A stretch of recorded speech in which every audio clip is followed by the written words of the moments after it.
দ্বীনের ইলম যতটুকু হাসিল করেছিলে তার কতটুকু নিজে পালন করেছো, আর দ্বীনের দাওয়াত কতটুকু মানুষের কাছে পৌঁছায়ছো, প্রত্যেকটি ব্যাপারে কিয়ামতে আল্লাহর কাছে জবাব দিতে হবে।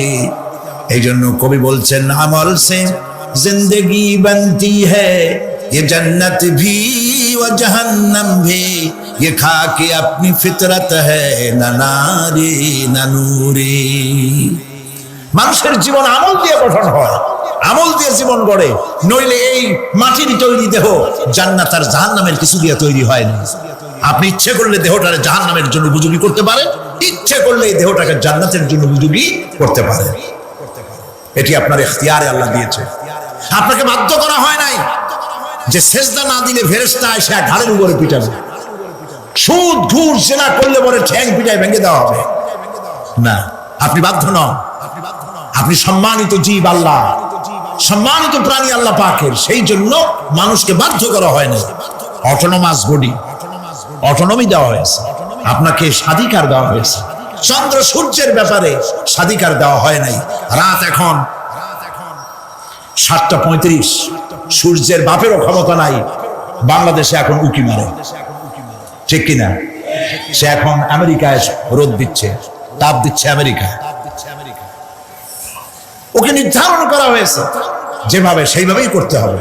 পানি বলেন, পাহাড় বলেন, পাখি বলেন, চন্দ্র বলেন, গ্রহ বলেন, নক্ষত্র বলেন, সব জিনিস বাই হুক অ্যান্ড ক্রুক আল্লাহর হুকুম মানতে বাধ্য দেওয়া জীবন ব্যবস্থা ছেড়ে দিয়ে তোমরা কি অন্য কোনো মতবাদ তালাশ করো? ওয়ালাহু আসলামা মান ফিস সামাওয়াতি ওয়াল আরদ, অথচ আকাশে যা আছে জমিনে যা আছে সব আনুগত্যের মস্তক আমার সামনে অবনত করে দিয়েছে। সুবহানাল্লাহ। মানুষকে আল্লাহ পাক ইখতিয়ার দিয়েছেন, ইচ্ছে করলে মাহফিলও আসতে পারেন, ইচ্ছে করলে সিনেমাও ঢুকতে পারবেন, অসুবিধা নেই। অসুবিধার জন্য কিয়ামত, ওখানে হিসাব হবে। এখানে আপনি সূর্য চন্দ্র ফেরেশতা, ফেরেশতারও কোনো মাজাল নাই, কোনো ইখতিয়ার নাই আল্লাহর হুকুমের বাইরে কিছু করে। আল্লাহ যা করতে বলেছেন তাই করতে হবে, এর বাইরে এক চুলও নড়তে পারবেন না। কিন্তু মানুষেরা করতে পারবে, মানুষ ইচ্ছে করলে নামাজ রোজা ছাড়তে পারে, ইচ্ছে করলে আল্লাহর অমান্য করতে পারে। এটা তার বিচারের জায়গা না, এটা হলো পরীক্ষার জায়গা। এটা কিসের জায়গা? পরীক্ষার জায়গা। এখানে আপনি কামাই করলে ওখানে কিছু পাবেন, এখানে কামাই না করলে কিছু পাবেন না। আরো সোজা করে বলি, কোন কৃষক, যে কৃষক আষাঢ় মাসে শ্রাবণ মাসে জমিন চাষ করে না, পৌষ মাসে তার গোলায় ধান আসবে? কথা বোঝেন নাকি বুঝেন না? পৌষ মাসে গোলায় ধান আসবে? কোন পাগলও বলবে না যে তুমি তো চাষই করো নাই, তুমি জমিনে, তোমার জমিনের ফসল তোমার ঘরে আসবে কেন? কাজী এই দুনিয়ায় পরীক্ষা দিলে এখানে রেজাল্ট হয়, এখানে গাছ লাগাইলে এখানে ফল দেয়। কিন্তু মানুষের জন্য আল্লাহ পাক যে আমল তৈরি করেছেন, পরীক্ষা নেবেন, সেই পরীক্ষার রেজাল্ট এখানে হবে না। পরীক্ষার রেজাল্ট আউট হবে কোথায়? আখিরাত। বলেন সবাই, কোথায় হবে? পরীক্ষার রেজাল্ট আউট হবে কোথায়? আখিরাত। এখানে আপনি যা কামাই করবেন এখানে রিটার্ন দেওয়া হবে না। এখানে যা কামাই করবেন সমস্ত কামাই 700 গুণ বর্ধিত আকারে কিয়ামতে আল্লাহ আপনার হাতে ধরাই দিবে। আল্লাহর ওয়াদা কখনো মিথ্যা হয়? মিথ্যা হয় রাজনৈতিক দলের নেতারা, এই জাতীয় লোকেরা যারা মঞ্চে আসে আর বলে যে এবার আমাদের ভোট দেন, আমরা ক্ষমতায় যাইতে পারলে আপনারা না খাইয়া কেউ মরবেন না। কিন্তু কি খাইয়া মরবে তাও কয় না। সেদিন শুনলাম এই যে নির্বাচন এখন একটা চলতেছে, স্লোগান বাপ দাঁড়াইছে, ছেলে তো বলে রহিম ভাই আমার ভাই, তোমার ভাই, বাপের নাম রহিম। তারপরে শুনলাম বলতেছে বেগুন ভাইয়ের চরিত্র, আজকের নাম রাখে তো আদর করে বেগুন পটল, বেগুন ভাইয়ের চরিত্র ফুলের মতো পবিত্র। আমি শুন আর একজনের পাশের থেকে কইল যে নামাজ পড়ে না, একত্র এমনই ফুলের মতো চরিত্র। তো দুনিয়ার ময়দানে আপনি যা কামাই করবেন এখানে রেজাল্ট আউট হবে, এখানে আপনি পাবেন ফল, এখানে পাবেন। যা করবেন এখানে গাছ লাগাবেন, ফল লাগাবেন, এখানে পাবেন। আর আল্লাহর জন্য যেটা করবেন সেটার ফল, সেটার রেজাল্ট কিয়ামতে বাইর হবে। সুবহানাল্লাহ। এখানে পরীক্ষা দিয়ে যদি কেউ ফেল করে, ম্যাট্রিক পরীক্ষা দিয়ে ফেল করেছে, ফাজেল পরীক্ষা দিয়ে ফেল করেছে, আবার পরীক্ষা দিয়ে পাশ করার সুযোগ আছে, আবারও ফেল করেছে, আবারও পরীক্ষা দিয়ে পাস করার সুযোগ আছে। 10 বার যদি ফেল করে আরো 10 বার পরীক্ষা দিয়ে পাস করার সুযোগ আছে। কিন্তু কিয়ামতের দিন আল্লাহ রাব্বুল আলামিনের জীবনের পরীক্ষায় কোনো মানুষ যদি আল্লাহর আদালতে ফেল করে বসে একবার, দ্বিতীয়বার পরীক্ষা দেওয়ার আর কোনো সুযোগ নাই। এই পৃথিবীতে যদি কেউ নিম্ন আদালতে মামলায় হেরে যায়, জজ কোর্টে করবে, যদি হেরে যায় হাইকোর্টে করবে, হেরে গেলে আপিল করবে সুপ্রিম কোর্টে, সুপ্রিম কোর্টেও যদি হেরে যায় তাহলে প্রেসিডেন্টের কাছে আপিল করবে।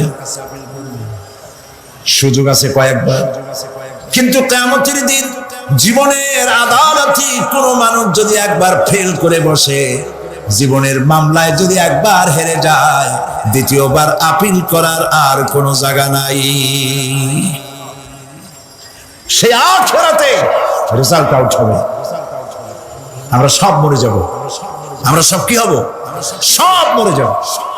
আল্লাহ পাক আমাদেরকে উঠাবে না। মানুষকে কবরে রাখার সময় আমরা কি বলি? মিনহা খালাকনাকুম, জানেন না? পড়েন, মিনহা খালাকনাকুম ওয়া ফিহা নুঈদুকুম ওয়া মিনহা নুখরিজুকুম তারাতান উখরা। এই মাটি দিয়ে তোমাকে তৈরি করা হয়েছিল, এই মাটির মধ্যে রেখে গেলাম, এর থেকে আবার তোমাকে উত্থিত করা হবে। কে বলতেছেন এ কথা? আল্লাহ পাক বলছেন, আল্লাহ তাআলা বলছেন।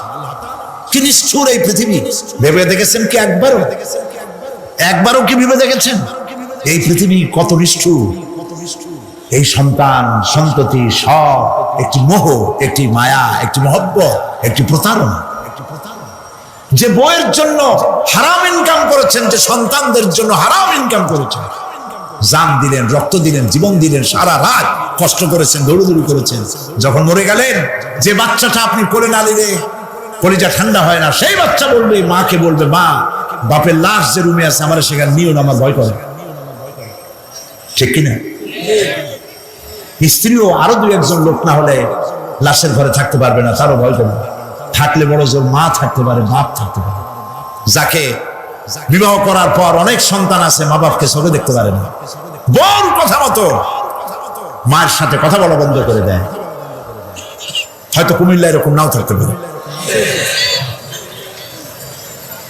বউ তো নালিশ করছে, মার সাথে কথা কয় না, আবার বলে এই বুড়িটা মরে না কেন? নাউযুবিল্লাহ, নাউযুবিল্লাহ। বুড়িটারে মরার কথা বলতেছো তুমি? তোমার ছোট্টবেলায় যখন তোমার টাইফয়েড হয়েছিল, অসুখ করেছিল, গরিব বাবা, বাড়িতে ল্যাপ নাই, খাতা নাই, তোষক নাই, সেই জায়গায় মা তার কাপড় বিছায় দিয়া, বুকের উপরে নিজের শরীরের উষ্ণতা দিয়া বাঁচায় রাখার চেষ্টা করেছে, নিজে না খেয়ে খাওয়াইছে, অসুখ সারে না। মা ওই মুমূর্ষু বাচ্চার সেরানে তার মাথার কাছে বসে তাহাজ্জুদের নামাজ পড়ে কোরআন শরীফ তেলাওয়াত করে, চোখ দিয়া পানি পড়ে আর বলতে থাকে, রব্বুল আলামিন আমার জীবনটারে দিয়া আমার কলিজার টুকরা সন্তানটারে বাঁচাইয়া দাও। যেই মা নিজের জীবন দিয়া সন্তান বাঁচাইতে চাইলো, সেই সন্তান আজকে বউ পাইয়া মাকে ভুলে যায়, মায়ের সাথে খারাপ ব্যবহার করে। আল্লাহ রাব্বুল আলামিন বলেছেন, মা বাবার সঙ্গে খারাপ ব্যবহার করো না, ভালোবাসায় কথা বলো। ওয়াকুল লাহুমা কাওলান কারীমা, সম্মান সূচক কথা বলো। মা বাবার জন্য দোয়া করো আমার কাছে। কে বলতেছেন? আল্লাহ তাআলা বলছেন দোয়া করো আমার কাছে এই ভাষায়, রব্বিরহামহুমা কামা রাব্বায়ানি সাগীরা। পড়েন সবাই, রব্বিরহামহুমা কামা রাব্বায়ানি সাগীরা। আয় আমার রব, আমার মা বাপ যেমনে ছোটবেলায় আমাকে অত্যন্ত যত্ন করে লালন পালন করেছে, আল্লাহ তাআলা তুমি দয়া করে আমার মা বাপকে তোমার রহমতের করে লালন পালন করো। সুবহানাল্লাহ। প্রত্যেক নামাজের পর সকলে এই দোয়া পড়বেন, মনে থাকবে? মনে থাকবে? প্রিয় ভাই সব, সেই কিয়ামতের মাঠে আমাদেরকে উঠতে হবে, আল্লাহর দরবারে উঠতে হবে। সেই সময় আমাদেরকে কেউ উপকার করবে না। يوم لا ينفع مال ولا بنون, সম্পদ আর সন্তান সন্ততি কোনো কাজে লাগবে না। মা তার সন্তানকে চিনবে না, সন্তান তার মাকে চিনবে না, বাপ তার সন্তানকে চিনবে না, কেউ কাউকে পরিচয় দিবে না। কি মারাত্মক অবস্থা! মানুষ চরম অসহায় হয়ে যাবে। চতুর্দিকে ফেরেশতার আনাগোনা, সূর্য মাত্র 1 হাত উপরে, প্রচন্ড তাপ নিয়ে সূর্য অবস্থান নেবে, মাথার চামড়ি ফেটে গিয়ে গুনাহগারের মাথার মগজ গলে গলে পড়তে থাকবে। পিপাসার যন্ত্রণায় জিহ্বাটা ঝুলে কুকুরের মতো করে নাভিস্থল পর্যন্ত ঝুলে পড়বে। কেউ উপকার করবে, কেউ জিগাবেও। অনেক লোক আছে পীরের কাছে মুরিদ হয় আর মনে করে পীর সাহেব তারে কিয়ামতে সুপারিশ করবে। অসম্ভব। আয়াতুল কুরসির মধ্যে আমরা পড়ি, মান যাল্লাযী ইয়াশফাউ ইনদাহু ইল্লা বিইজনিহি। কে আছে এমন, কার হিম্মত আছে আল্লাহ পাকের বিনা অনুমতিতে কথা বলে? সুবহানাল্লাহ বলে। কোথার পীর, কোথার খাজা বাবা হারায় যাবে। ইব্রাহিম আলাইহিস সালামের মতো পয়গম্বর কি মনে করে? আল্লাহর খলিল। ইব্রাহিম আলাইহিস সালাম আল্লাহর কি? আল্লাহর খলিল। আল্লাহর খলিল কিয়ামতের দিন বলবেন, আল্লাহ পাক, আয় আল্লাহ তাআলা, আমার বাপের কাছে আমার একটা ওয়াদা ছিল, আমি সুপারিশ করব তার জন্য, তুমি দয়া করে আমার বাপকে জাহান্নাম থেকে ক্ষমা করো, আমি তার জন্য সুপারিশ করতেছি। আল্লাহ তাআলা বলবেন, ইব্রাহিম, তোমার সুপারিশ মঞ্জুর হলো না। কথা বুঝতেছেন না? বুঝতেছেন না? ইব্রাহিম আলাইহিস সালাম যদি বাপের জন্য সুপারিশ করতে না পারে, ইব্রাহিম আলাইহিস সালাম তিনি যদি তার বাপের জন্য সুপারিশ করে যদি ব্যর্থ হন, আপনার পিসাব কোন কামে লাগবে চিন্তা করেন। নবী করিম সাল্লাল্লাহু আলাইহি ওয়াসাল্লামকে প্রশ্ন করা হয়েছে, হে রাসূল, আপনার আব্বা আম্মার অবস্থা কি হবে? কথা কি শোনেন নাকি? আপনার আব্বা আম্মার অবস্থা কি হবে? নবী করিম সাল্লাল্লাহু আলাইহি ওয়াসাল্লাম বলেছেন, আমি আমার আব্বা আম্মার কোন উপকারে আসব না। ইন্না লিল্লাহি ওয়া ইন্না ইলাইহি রাজিউন। তাহলে কোন সাহসে মনে করতেছেন কোন পীর কোন একটা বিদেশ থেকে, দেশের থেকে একটা নাজিল হলো আর ওইটার পিছনে পিছনে দৌড়াবেন? সে আপনারা নাজাত দেবে, তার পায়ে চুমা খাবেন? এই পায়ে হাত দিয়ে কদম বুঝি করা বাদ।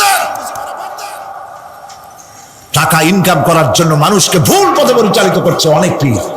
আছে না? খালি মানুষে টাকা দেয়, জামায় অনেক পকেট, খালি টাকা নেওয়ার সমানে ঢুকাইতে থাকে চতুর্দিক দিয়ে। বাইরে বোঝার উপায় নাই, কিন্তু অনেক পীর আছে এমন, ঢাকা শহরে বড় বড় মার্কেটের মালিক, আমি জানি, বড় বড় মার্কেটের মালিক, বিরাট ব্যবসায়ী, জামা পরিষ্কার করে না 2 মাসে। মানুষকে দেখাবার জন্য গামছাটা নাকের কাছে ধরে ফট ফট করে আওয়াজ করে, মনে হয় যেন কাঁদতেছে। আজ মিশিয়াল তাসান্নু হাবিজাবি জিকির শিখায়। লা ইলাহা কতক্ষণ, ইল্লাল্লাহ কতক্ষণ, আল্লাহ আল্লাহ কতক্ষণ? কোথায় পাইছো? ইল্লাল্লাহ ইল্লাল্লাহ কিসের জিকির? ইল্লাল্লাহ মানে কি? আল্লাহ ছাড়া, আল্লাহ ছাড়া, আল্লাহ ছাড়া, আল্লাহ ছাড়া কি? কাজী রাসূলুল্লাহ যা করেন এগুলি বেদাত। এই সব পীরের পাশে যাবেন না, মনে থাকবে।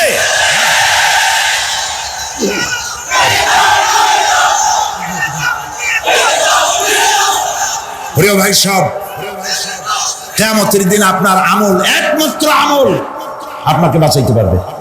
এই কোরআন শরীফে আল্লাহ পাক বলেছেন, ইয়া আইয়ুহাল্লাযীনা আমানু আবতাগু ইলাইহিল ওয়াসিলা, হে বিশ্বাসীরা ওসিলা করো। ধুরন্ধর এক শ্রেণীর লোকেরা এর অর্থ করেছে পীরদের। দুনিয়ার কোন তাফসীর, যত মুফাসসির পৃথিবীতে জন্মগ্রহণ করেছেন, কোন মুফাসসির এটা বলেন নাই আবতাগু ইলাইহিল ওসিলার মানে হলো পীর ধরো। বরং সমস্ত তাফসীর মুহাক্কিকিন বলেছেন আবতাগু ইলাইহিল ওসিলা আয় আমল সালেহ, নেক আমলের ওসিলা ধরো। সুবহানাল্লাহ, নেক আমলের ওসিলা ধরো। প্রিয় ভাই সব, ধান্দাবাজি ছাড়তে হবে। কিয়ামতের দিন মানুষ একেবারে অসহায় হয়ে যাবে, কেউ সাহায্য করবে না। সেই দিন প্রশ্নপত্র সামনে আসবে, আমলনামাগুলি বেঈমানের পিছন দিক থেকে বাম হাতে আসবে, আর ইমানদারের সামনে থেকে ডান হাতে আসবে। আমলনামা হাতে পাওয়ার সঙ্গে সঙ্গে বেঈমান বুঝে ফেলবে তার জায়গা কোথায়। কলিজা তখন গলার কাছে চলে আসবে। সত্য ছিল একসাথে। মনে করেন এই মাহফিলের মধ্যে মনে করে এখানে সন্ত্রাসী আছে, খুনি আছে, ওয়ান্টেড, মোস্ট ওয়ান্টেড আসামির মধ্যে আছে, ধরা যাচ্ছে না অনেক মানুষের মধ্যে। হঠাৎ করে অর্ডার হলো যে ভিতরে এসবিআই ঢুকিয়ে দেওয়া হয়েছে, গোয়েন্দা বিভাগের লোক ঢুকিয়ে দেওয়া আছে, সন্ত্রাসী মোস্ট ওয়ান্টেড যারা আছে বেরিয়ে পড়ো, এক মাসে চলে আসো। তখন অবস্থাটা কি হবে? তাদের মজা লাগবে? পায়ের রক্ত মাথায় উঠে যাবে, চোখ দিয়ে রক্ত পড়া শুরু করবে। সমস্ত মানুষ একসাথে ছিল হাসরের ময়দানে। হঠাৎ করে অর্ডার হয়ে যাবে, ওয়ান্তাজুল ইয়াউমা আইয়ুহাল মুজরিমুন, হে অপরাধীর দলেরা আলাদা হয়ে যাও। ইন্না লিল্লাহ, আলাদা হয়ে যাও। সমস্ত মানুষ সেখানে খালি পায়ে উঠবে, কারো পায়ে জুতা নাই, স্যান্ডেল নেই, পরনে কোনো কাপড় নাই, গায়ে কোনো কাপড় নাই, মাথায় কোনো আবরণ নাই। হযরত আয়েশা সিদ্দিকা রাদিয়াল্লাহু তাআলা আনহা তিনি নবী করিম সাল্লাল্লাহু আলাইহি ওয়াসাল্লামের কাছে কিয়ামতের এই বর্ণনা শুনে কাঁদতেছিলেন আর বলতেছিলেন, হে আল্লাহর রাসূল, কিয়ামতে সকলকে ভাবে উঠতে হবে, এমনকি আমাকেও? হুজুর বললেন, প্রত্যেকটি মানুষকে উলঙ্গিনী হয়ে উঠতে হবে। তিনি প্রশ্ন করলেন, তখন কি শরম হবে না? নবী করিম সাল্লাল্লাহু আলাইহি ওয়াসাল্লাম বলছেন, জাহান্নামের ভয়তে কেউ কারো দিকে তাকাবার সুযোগ পাবে না। সব উপরের দিকে তাকায় থাকবে আর বলবে, আল্লাহ আমারে বাঁচাও, আল্লাহ আমারে রক্ষা করো। সমস্ত নবীরা, সমস্ত নবী আদম আলাইহিস সালাম থেকে শুরু করে ঈসা আলাইহিস সালাম পর্যন্ত সব নবী বলবেন, নাফসি নাফসি, আল্লাহ আমারে বাঁচাও, আমাকে রক্ষা করো। কোথায় যাবে আপনার পীর সাহেব? একমাত্র ব্যক্তি বিশ্বনবী মুহাম্মদুর রাসূলুল্লাহ সাল্লাল্লাহু। মানুষেরা হয়রান হয়ে যাবে, আদম আলাইহিস সালামের কাছে যাবে, আবাল বাশার, আপনি প্রথম মানুষ, আমরা বিপদে শেষ হয়ে গেছি, 50,000 বছর দাঁড়ায় আছি। কয় বছর দাঁড়ায় থাকতে হবে? কোথায় আছে? এই কোরআন শরীফ, 50,000 সানা মিম্মা তাউদ্দুন। এই পৃথিবীতে গণনা করলে 12 মাসে 1 বছর, 12 বছরে 1 যুগ, এরকম করে করে 50,000 বছর পৃথিবীতে গুনলে যত বড় লম্বা হয়, বিচারের দিনটা এত বড় লম্বা হবে। সবাই বলবে, আদম আলাইহিস সালাম আমাদের জন্য একটু আল্লাহকে সুপারিশ করুন যেন তিনি আমাদের বিচারটা তাড়াতাড়ি করে দেন। তিনি বলবেন, আমার পক্ষে সম্ভব না, আল্লাহর সামনে দাঁড়িয়ে কথা বলার আমার কোনো সাহস নাই, আমি পারবো না। নূহ আলাইহিস সালামের কাছে যাও, নূহ আলাইহিস সালাম বলবেন, আমি পারবো না। মুসা আলাইহিস সালামের কাছে যাও, তিনি বলবেন, আমি পারবো না। ইব্রাহিম আলাইহিস সালামের কাছে যাও, একজন আরেকজনের কাছে পাঠাবে। সর্বশেষ ঈসা আলাইহিস সালামের কাছে লোকেরা আসবে, হাসরবাসী। ঈসা আলাইহিস সালাম বলবেন, আমি তো পারবোই না, কারণ পৃথিবীর শত শত কোটি নাসারারা আমাকে আল্লাহর ছেলে বলেছে, অথচ আমি তাদের তা বলতে বলি নাই। আমি নিজের ব্যাপারেই আজকে শঙ্কিত, আমারে তারা আল্লাহর ছেলে বলছে। আল্লাহ আজকে আমার সাথে কি ব্যবহার করবেন আমি তো জানি না, আমি নিজেই বিপদে আছি। তবে আমি তোমাদের ব্যাপারে একটা পরামর্শ দিতে পারবো। একজন ব্যক্তি আছে যার কাছে গেলে তিনি কথা বলতে পারবেন, তিনি বিশ্বনবী রাহমাতুল লিল আলামিন জনাব মুহাম্মদ রাসূলুল্লাহ সাল্লাল্লাহু আলাইহি ওয়াসাল্লাম। তার কাছে চলুন, হাসরবাসীরা তার কাছে চলে যাবে। নবীজি সকলের কথা শুনে সিজদায় পড়ে কাঁদতে থাকবেন। তিনি বলবেন, হাসরবাসীদের কাজ ষষ্ঠ করবেন, এই কাজ আমার কাজ, আমি বলবো আল্লাহ পাককে। তিনি সিজদায় পড়ে কাঁদবেন। রব্বুল আলামিন প্রশ্ন করবেন, হে আমার রাসূল, আপনার তো আজকে কান্দার দিন না, আপনি কাঁদেন কেন? আমি আপনাকে মাকামে মাহমুদ দিয়েছি, কাউসারের মালিক বানাইছি। আপনি জান্নাতে প্রবেশ করার আগে কেউ ভেস্টে যাইতে পারবে না, এই সম্মান দিয়েছি, কাঁদেন কেন? নবীজি বলেন, রব্বুল আলামিন যা তুমি আমার জন্য বরাদ্দ রেখেছো সব আমি পেয়েছি বা পাবো, আমি কান্দি আমার উম্মতের কি হবে। আল্লাহ রাব্বুল আলামিন তাকে পারমিশন দিবেন, আপনার নেককার জান্নাতি উম্মতগুলি আপনি বেছে নিন। নবী করিম সাল্লাল্লাহু আলাইহি ওয়াসাল্লাম পারমিশন পাবেন। আল্লাহর পারমিশন ব্যতি রেখে আল্লাহর দরবারে কথা উচ্চারণ করার ক্ষমতা কারো হবে না। সুবহানাল্লাহ। এই কথা ভাববার কোনো কারণ নাই। অমুক পীর সাহেবের অনেক মুরিদ আছে, সব মুরিদ টুরিদ নিয়ে নারায়ে তাকবীর জিন্দাবাদ, পীর সাহেব জিন্দাবাদ, এই সমস্ত বাদ বুদ কামে লাগবে না। ওয়া কুল্লুহুম ইয়াতিহি ইয়াউমাল কিয়ামাতি ফারদা। কিয়ামতের দিন প্রত্যেককে একজন একজন করে আসতে হবে আল্লাহর দরবারে। আল্লাহ বলেছেন একজন একজন একজন, মিছিল করার উপায় নেই। আল্লাহ রাব্বুল আলামিনের দরবারে হাজির হয়ে যাবে সেই কঠিন হাসরের ময়দানে বাঁচার জন্য। নবীজি দোয়া শিখায় দিয়েছেন, দোয়া করো, আল্লাহুম্মা হাসিবনি হিসাবান ইয়াসীরা।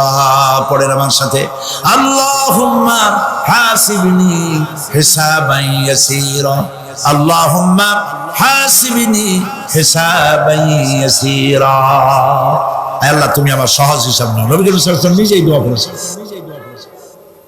চিন্তা করেন, আল্লাহ পাক নিজে, আল্লাহ তাআলা তিনি নিজে প্রশ্ন করবেন এবং পাপগুলি দেখাই দেবেন, এই সব পাপ করছো।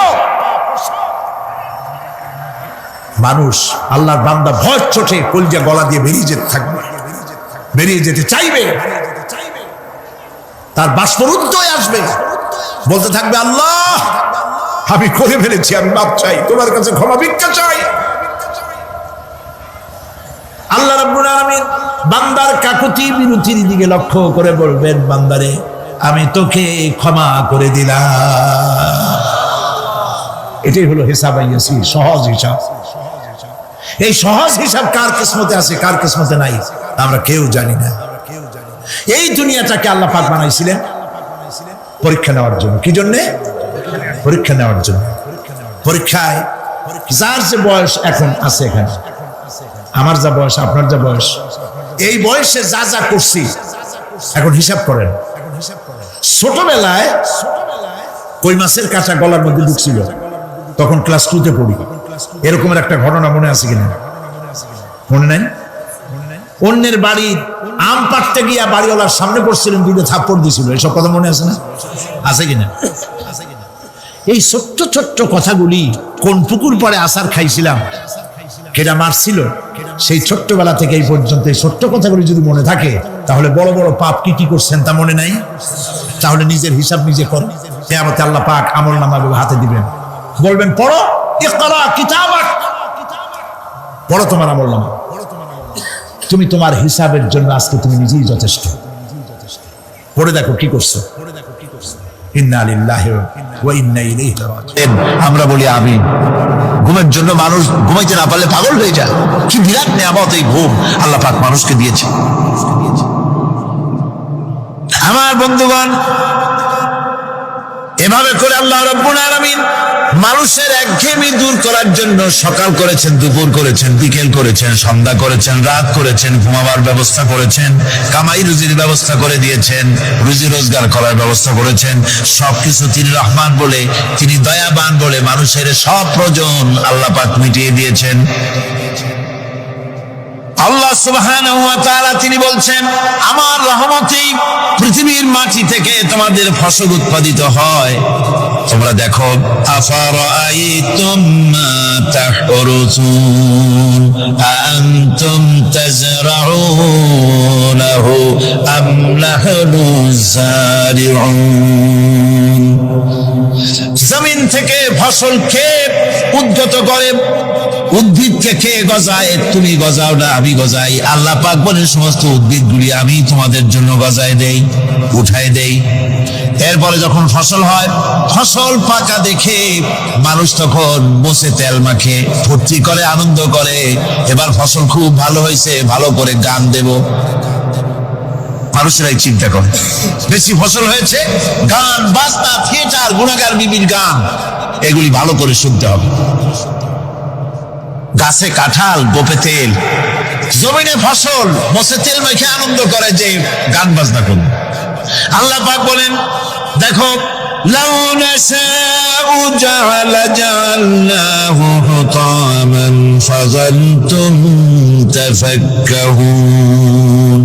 যদি আমি ইচ্ছে করি তাহলে তোমার ফসলকে আমি কুটায় পরিণত করে দিতে পারি, তখন তো তুমি নিজের কপালে করাঘাত করবে আর বলবে, আরে মারুম হয়ে গেলাম, বঞ্চিত হয়ে গেলাম। আল্লাহ যদি ইচ্ছে করেন তাহলে ফসলগুলিকে আল্লাহ পাক তুষে পরিণত করে দিতে পারেন না? সিটায় পরিণত করে দিতে পারেন না? অবশ্যই।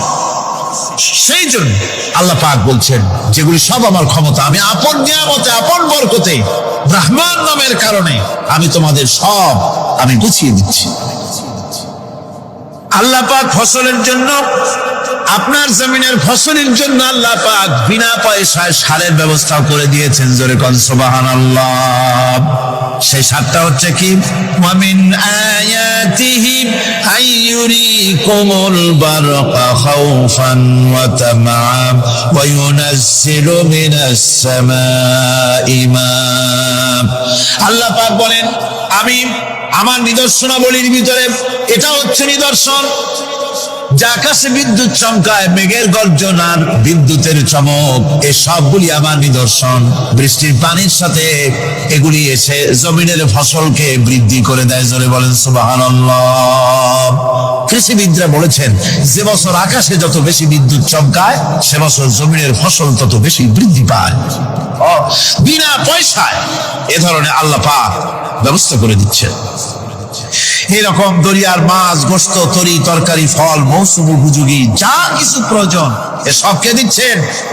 বলেন না, কে দিচ্ছেন? ওয়ামা মিন দাব্বাতিন ফিল আরদি ইল্লা আলাল্লাহি রিজকুহা। এই পৃথিবীর মুখে এমন কোন বিচরণশীল জীব নাই যে জীবের রিজকের দায়িত্ব আল্লাহ পাক নিজ হাতে গ্রহণ করেন নাই। এবার দেখেন আল্লাহ পাক আরো বলছেন, ওয়াকাইয়িম মিন দাব্বাতিন লা তাহমিলু রিজকুহা আল্লাহু ইয়ারযুকুহা ওয়া ইয়্যাকুম। বহুত প্রাণী এমন আছে যে প্রাণীরা রিজিককে সঞ্চয় করে না। আমাদের রিস্ক তো সঞ্চয় করা আছে, আমাদের ব্যাংকে টাকা আছে, গোলায় ধান আছে, চাউল আছে, আছে কিনা? কম থাকুক বেশি থাকুক, আছে তো। কিন্তু পৃথিবীতে এমন বহু প্রাণী আছে যাদের কোনো সঞ্চয় নাই। এই ধরনের অসংখ্য প্রাণীকে আল্লাহ রাব্বুল আলামিন বলেন, তুমি কি আমারে চেনো নাকি? তুমি কারে ভয় দেখাও? তাম পৃথিবীর সমস্ত কাফেরদের উপরে আল্লাহ রাব্বুল আলামিন আমাকে বাঘ বানায় পাঠিয়েছেন। তরবারি দিয়ে প্রমাণ হবে। মুনাফিক বলে তুমি আঘাত করো, কয় না। আক্রান্ত হলে বলে তারপরেই জবাব দেব। এরপরে মুরাকাব আঘাত হানতে লাগলো। হযরতে আলী সমস্ত রণকৌশল দিয়ে আঘাতগুলি তিনি ফিরিয়ে দিতে লাগলেন। এরপরে হযরতে আলী বলছেন, মুরাকাব এবার তৈরি হও আমার আঘাত সহ্য করার জন্য। হযরতে আলী জুলফিকার তুলে আঘাত করলেন। এক আঘাতেই দেখা গেল মুরাকাবের মাথা থেকে শুরু করে শরীর টুকরা হয়ে গিয়া হযরত আলীর তরবারির মুঠা পর্যন্ত মাটির ভিতরে গেড়ে গিয়েছে। দুর্গ দখল হয়ে গেল। পরের দিন আল্লাহর নবী বলেন, আলী শুনতে পেলাম তোমার ঢাল ভেঙে গিয়েছিল, তারপরে তুমি যুদ্ধ করলে কি দিয়ে? হযরত আলী বলেন, হুজুর আমুজ দুর্গের ওই কবাটটা, লোহার কবাটটা বাম হাতে নিয়া আর ডান হাতে তরবারি নিয়ে লড়াই করেছি। হুজুর বলেন, কি করে মানুষ কেমনে এত বড় দুর্গের লোহার কবাট হাতে নিয়ে যুদ্ধ করে? একটু দেখাও তো দেখি। হযরত আলী গতকালকের মতো বাম হাত দিয়া ধরেছেন, নাড়াতে পারেন না। এবার ডান হাত দিয়া ধরেছেন, নাড়াতে পারেন না। ডান আর বাম দুই হাত দিয়া সমস্ত শক্তি দিয়ে এমন জোরে টান মেরেছেন, প্রতিটি লোমকূপের গোড়া থেকে ঘাম বেরিয়ে এসেছে, এক চুলো নড়াতে পারেন নাই। হযরত আলীর মুখখানা মলিন হয়ে গেছে লজ্জায়। হযরত আলী রাদিয়াল্লাহু তাআলা আনহু লজ্জা পেয়ে গেছেন। রাসূল পাক সাল্লাল্লাহু আলাইহি ওয়াসাল্লাম বলেন, আলী লজ্জা পাওয়ার কোনো কারণ নাই, চিন্তা করার কোনো কারণ নাই। তোমার নিজস্ব শক্তি দিয়ে তুমি লড়াই করতে পারো নাই।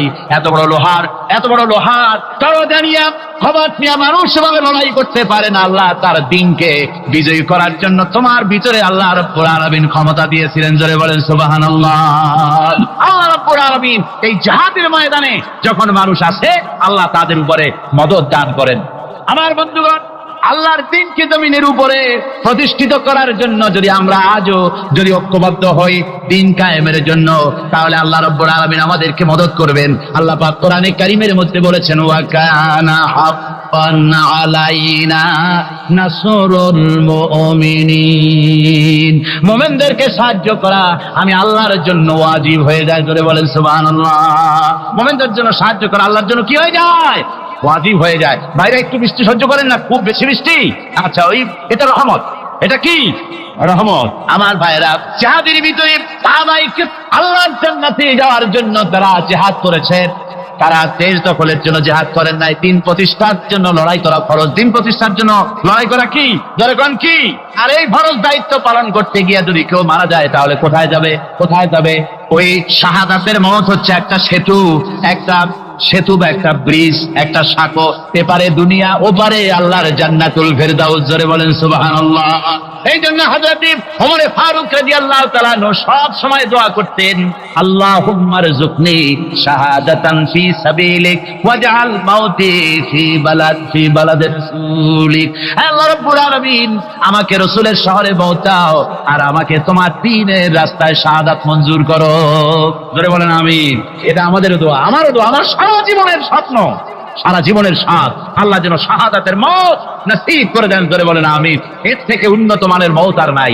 ওই প্যারালাইসিস হয়ে বিছানায় পড়ে তড়পায় মরার কোনো দাম নাই। দুনিয়ার বুকে বিড়ালের জিন্দেগি বছর করার 500 বছর বেঁচে থাকার দাম নাই। সিংহের মতো 1 সেকেন্ড বেঁচে থাকার দাম আছে, ঠিক কিনা?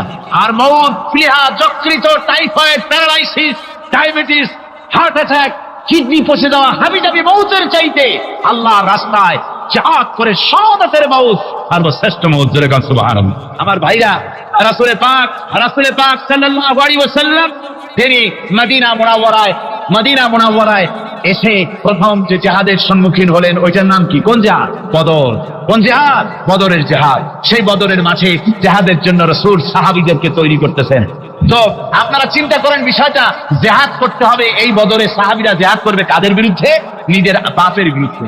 রাসূল পাক খুব চিন্তিত হলেন যে সাহাবীদেরকে কিভাবে উদ্বুদ্ধ করা যায়। হুজুর জিহাদের কথাই বলতেছেন যে এখন বদরে আমাদের টিকে থাকার প্রশ্ন, এইটা মুসলমানদের টিকে থাকার প্রশ্ন, বদরের যুদ্ধ, বদরের এই জিহাদটা। হুজুর যখন এগুলি বলতেছেন, হযরত মিকদাদ রাদিয়াল্লাহু তাআলা আনহু রাসূলের একজন জলিলুল কদর সাহাবী, তিনি দাঁড়িয়ে বলছেন, হে আল্লাহর রাসূল, কেন আপনি চিন্তা করছেন?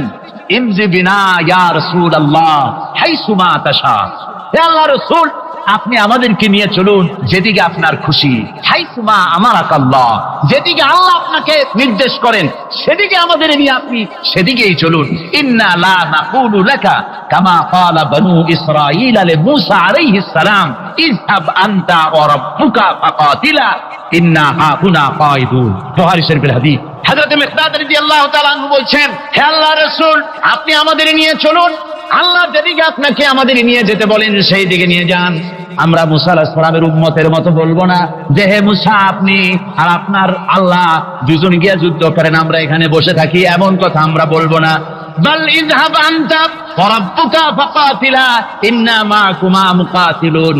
ও নবী, বরং আমরা বলবো আপনি চলুন আমাদের নিয়ে, আপনি এবং আপনার আল্লাহ চলুন জিহাদের ময়দানে, আমরা আপনার সঙ্গে জিহাদ করব, লড়াই করব সেই পর্যন্ত। মা দামাত আইনুম মিন্না তাতাররাফ, যতক্ষণ পর্যন্ত আমাদের একটা চক্ষুর পলক পড়ে, যতক্ষণ পর্যন্ত একটা চোখের পাতা নড়ে, ততক্ষণ পর্যন্ত আমরা কাফেরদের বিরুদ্ধে লড়ব। সুবহানাল্লাহ ওয়া বিহামদিহি। যতক্ষণ চোখের পাতা নড়ে ততক্ষণ পর্যন্ত লড়বো, নিয়ে চলুন আমাদেরকে। হুজুর খুব খুশি হলেন। আরে রাসূল পাক সাল্লাল্লাহু আলাইহি ওয়াসাল্লাম দারুণ ভাবে খুশি হয়ে গেলেন। হুজুর বললেন, ও সাহাবীরা, তোমাদের মানসিক অবস্থা যখন এই কুমু বিনা ইলা জান্নাতিন, চলো আমার সাথে বেহেশতের দিকে। সুবহানাল্লাহ, সবাই বলেন সুবহানাল্লাহ। কুমু বিনা ইলা জান্নাতিন আরদুহা কারদিস সামাওয়াতি ওয়াল আরদ, সেই বেহেশতের দিকে চলো যে বেহেশতের বিশালতা প্রশস্ততা এই পৃথিবী এবং আকাশের চাইতে অনেক বড়। সেই বেহেশতের দিকে চলো। ফাকামা উমাইর বিন হামাম ওয়া কানা ইয়াকুলুত তামার, হযরতে উমাইর বিন হামাম এক যুবক, তিনি দাঁড়িয়ে গেলেন। আমার মুসলমান ভাইরা, যুবকদের অবদান কিন্তু ইসলামে সব চাইতে বেশি। জোরে বলেন সুবহানাল্লাহ। কাদের অবদান বেশি? সর্বপ্রথম ইসলাম কবুল করেছে কারা? যুবকরা। হযরত আবু বকর, হযরত ওমর রাদিয়াল্লাহু তাআলা আনহু, তাদের বয়স যুবক বয়স, যুবক বয়সে তারা ইসলাম কবুল করেছেন। হযরত আলী যুবক ছিলেন, এই জন্য যুবকদের ইবাদতের সব বেশি। রাসূল পাক বলেছেন কিয়ামতের ময়দানে যেদিন কোন ছায়া থাকবে না, আরশে আজিমের নিচে সব শ্রেণীর লোকেরা ছায়া পাবে। তার মধ্যে এক শ্রেণী হচ্ছে ওয়াশাকুন নাশাফি ইবাদাতিল্লাহ, ওই যুবকেরা যারা নাকি রাত গুজরান করে, রাত কাটায় আল্লাহর ইবাদতে, রাত জাগে আল্লাহর ইবাদত করে। জোরে বলেন সুবহানাল্লাহ।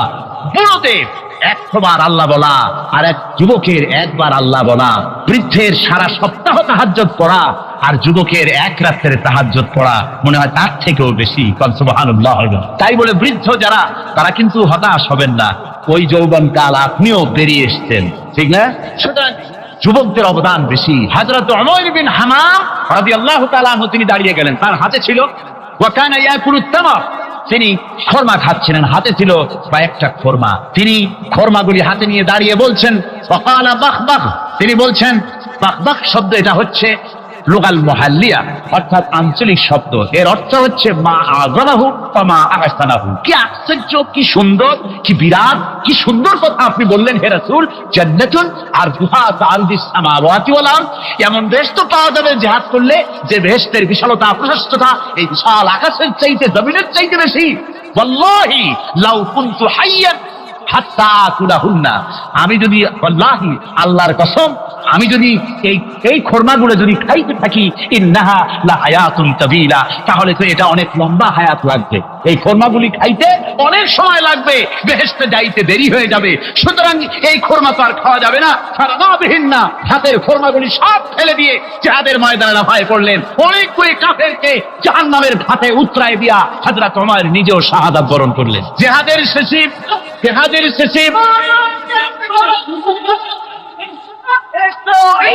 জিহাদের শেষে শহাদায়ে বদরের সমস্ত শহীদদের লাশ এক জায়গায় এনে সাহাবীরা বললেন, হে আল্লাহর রাসূল, আপনি যখন জান্নাতের বর্ণনা দিতেছিলেন তখন যে যুবকটা খরমা খেতেছিল আর জান্নাতের আশায় হাতের খরমা ফেলে দিয়েছিল, যেই খরমাগুলি খাইতে গেলে তো সময় লাগবে অনেক, বেহেশতে যেতে দেরি হয়ে যাবে, এই কথা মনে করে হাতের খরমা ফিকে ফেলে জিহাদের ময়দানে এসে শাহাদাত বরণ, যে যুবকটি জিহাদ করেছিল তার লাশে সেও শাহাদাত বরণ করেছে। রাসূল পাক হযরত ওমরের চেহারার দিকে লক্ষ্য করে তার দিকে অঙ্গুলি সংকেত করে হুজুর বলছেন, ইন্নাকা মিন আহলিহা, ওমর, যে বেহেশতের জন্য তুমি খরমা খাওয়ার ধৈর্য ধরতে পারো নাই, আমি নবী সাক্ষী দিচ্ছি তুমি সেই জান্নাতের অধিবাসী। আমার ভাইরা, ওই জান্নাতে যাওয়ার জন্য, আল্লাহর দ্বীনকে প্রতিষ্ঠার জন্য আমাদেরকে ঐক্যবদ্ধ হতে হবে। আল্লাহর দ্বীনের জন্য আল্লাহর নবীর যে আদর্শ, সে আদর্শ প্রতিষ্ঠার জন্য এগিয়ে আসতে হবে। যদি আমরা তা করতে পারি, আমরা সংখ্যায় কত, আমাদের অস্ত্র আছে কি নাই, আমাদের জনবল কত, আমাদের সৈন্যবল কত, এগুলি প্রশ্ন না। প্রশ্ন হচ্ছে ওয়ালা তাহিনু ওয়ালা তাহসানু ওয়া আনতুমুল আলাউনা ইন কুনতুম মুমিনিন। কোনো ভয় নাই, কোনো চিন্তা নাই, যদি তোমরা মুমিন হও আমি আল্লাহ তোমাদেরকে বিজয়ী করব। জোরে বলেন সুবহানাল্লাহ। দেশ আন ইবনে ওমর রাদিয়াল্লাহু তাআলা আনহুমা قال قال رسول الله صلى الله عليه وسلم لا حسد الا على اثنين। হযরত ইবনে ওমর রাদিয়াল্লাহু তাআলা আনহু বলছেন, দুই ব্যক্তি ছাড়া কারো সাথে ঈর্ষা করা যায় না, প্রতিযোগিতা করা যায় না।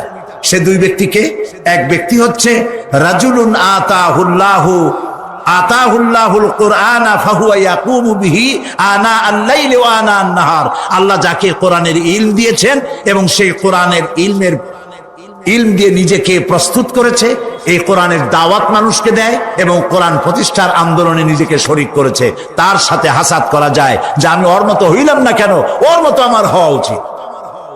আরেক ব্যক্তি হচ্ছে ওয়ারাজুলুন আতাহুল্লাহু মালান ফাহুয়া ইউনফিকু মিনহু আনা আল-লাইল ওয়া আনা আন-নাহার।